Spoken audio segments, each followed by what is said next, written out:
అందరికీ శుభోదయం. ఆంధ్రప్రదేశ్లో ఇవాళ పెన్షన్ల పండగ. భారీ ఎత్తున రాష్ట్ర వ్యాప్తంగా కొత్త ప్రభుత్వం ఈ పెన్షన్ల పంపిణీ చేయబోతోంది. ఈ స్థాయిలో పెన్షన్ల పంపిణీ ఇంత పెద్ద మొత్తంలో ఇంతమందికి ఇవ్వడం అనేది దేశంలో మరే రాష్ట్రంలో కూడా జరగడం వల్ల. ఆంధ్రప్రదేశ్ ఇవాళ నంబర్ 1 స్టేట్. ప్రస్తుతం 65 లక్షల చిల్లర మందికి ఇస్తున్నారు రాష్ట్రంలో వృద్ధాప్య పెన్షన్ల పేరుతోటి. దేశంలో ఎక్కడో కూడా ఇంత నంబర్లో ఇవ్వట్లేదు. ఒకటి. రెండవది, ప్రతి నెల 4,000 రూపాయలు ఇస్తున్నారు పెన్షన్ కింద. ఇది హయ్యెస్ట్ అమౌంట్. పక్కనే ఉన్న తెలంగాణలో 2,000 రూపాయలు ఇస్తున్నారు. హయ్యెస్ట్ హర్యానాలో 3,000 రూపాయలు ఇస్తున్నారు.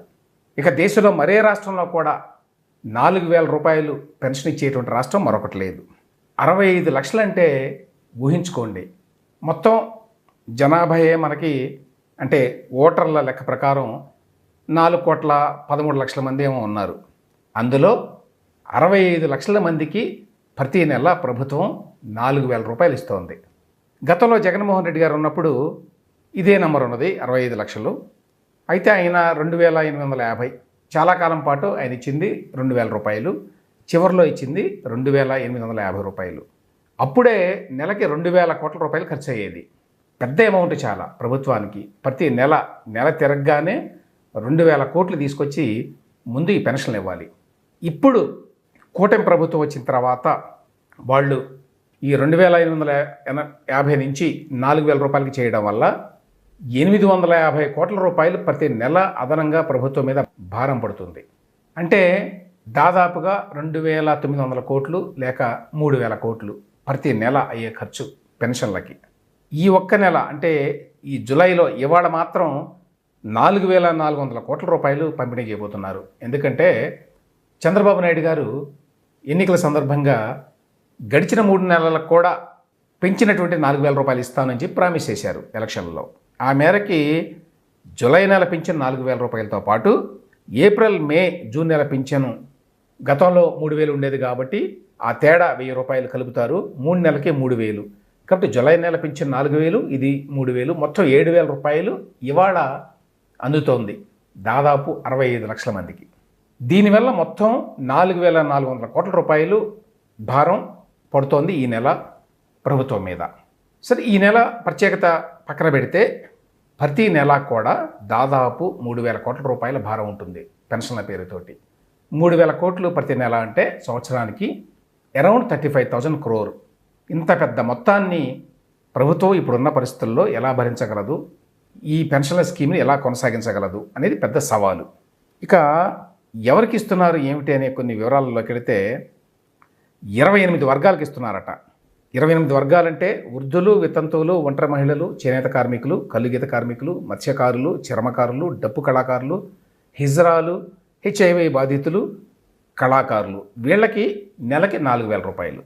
ఇంత విస్తృతంగా సమాజంలో ఉన్నటువంటి వివిధ వర్గాలకి ఒక సంక్షేమ పథకాన్ని ఇవ్వడం బహుశా దేశంలో ఇంత పెద్ద స్థాయిలో ఇదే మొదటిది. వీళ్ళకి 4,000 రూపాయలు అయితే ఈ దివ్యాంగులకి ఇచ్చేది 3,000 నుంచి 6,000 రూపాయలకి పెంచారు. ఒక్కసారి డబల్ చేశారు, 3,000 నుంచి 6,000 అవుతుంది. అదేవిధంగా తీవ్రమైన అనారోగ్యంతో వీల్ చైర్కి లేకపోతే మంచానికి పరిమితమైనటువంటి వాళ్ళకి గతంలో 5,000 రూపాయలు ఇచ్చేవారు, దాన్ని ఏకంగా 15,000 రూపాయలకి పెంచారు. కిడ్నీ, కాలేయం, తలసేమియా ఈ బాధితులకి 5,000 నుంచి 10,000 రూపాయలకి పెంచారు. అట్లాగే కుష్టు వ్యాధి కారణంగా వైకల్యం కనుక పొందితే వారికి నెలకి 6,000 రూపాయలు ఇస్తున్నారు. ఇంత పెద్ద ఎత్తున సంక్షేమ పథకాన్ని అందించడం హర్షించదగిన విషయమే. ఎందుకంటే గవర్నమెంట్ యొక్క సపోర్ట్ ఉన్నది అనేటువంటి భావం సమాజంలో ఉన్నటువంటి అట్టడుగు వర్గాలన్నిటికీ కలుగుతుంది. అయితే ఇంత పెద్ద ఎత్తున ఇచ్చేటువంటి ఈ సంక్షేమ పథకాన్ని నెల ఇవ్వడం ప్రభుత్వానికి సాధ్యమేనా? అందులోనూ ప్రస్తుతం ఆంధ్రప్రదేశ్ ప్రభుత్వం చాలా డైర్ ఫైనాన్షియల్ స్ట్రైట్స్లో ఉన్నది, చాలా ఆర్థిక ఇబ్బందుల్లో ఉన్నది. ఇప్పుడు నెలకి ప్రభుత్వ ఉద్యోగుల జీతాలు అరౌండ్ 2,000 కోట్లు ఉంటాయి. వృద్ధాప్య పెన్షన్లు అంతకంటే ఎక్కువ అవుతాయి. ఇది కాకుండా రాష్ట్రంలో ఉన్నటువంటి ప్రతి మహిళకి 18 నుంచి 49 ఏళ్ల మధ్య వాళ్ళకి నెలకి 1,500 రూపాయలు ఇస్తాము అనేటువంటి వాగ్దానం కూడా చేసింది ఈ కూటమి ప్రభుత్వం. మరి వారు ఎంతమంది ఉంటారు? మహిళలు 2 కోట్లకు పైగానే ఉన్నారు ఓటర్లు. అందులో ఈ పెన్షన్దారులు 30-40 లక్షలు తీసేసినా కూడా 1,500,000కు పైగానే ఉంటారు.